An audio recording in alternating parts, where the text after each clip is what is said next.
অনেকদিন পরে ভিডিওতে আসলাম। আসলে ভিডিওতে আসি না অনেক ঝামেলার কারণে।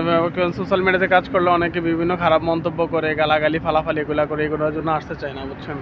নিজের খাইয়া নিজের কষ্ট করে মা বাপের গালি শোনানোর কোনো ইচ্ছে নেই। তারপরেও যারা আমাকে বিশেষ করে আমার ইউটিউবে আমার প্রচুর কমেন্টস করেন যে ভাই নাম্বার দেন, সবচেয়ে বেশি কমেন্টস এটা।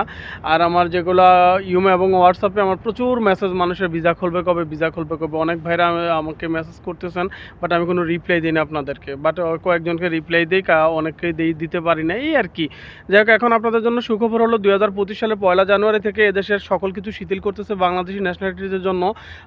যারা এদেশে আসার জন্য প্রিপারেশন নিতেছেন বা আমাকে নক করতেছেন, আপনারা একটা প্রিপারেশন নেন ইনশাল্লাহ।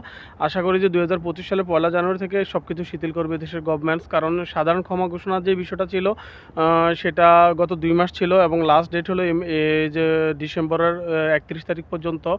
তারপরে ইনশাল্লাহ আশা করি যে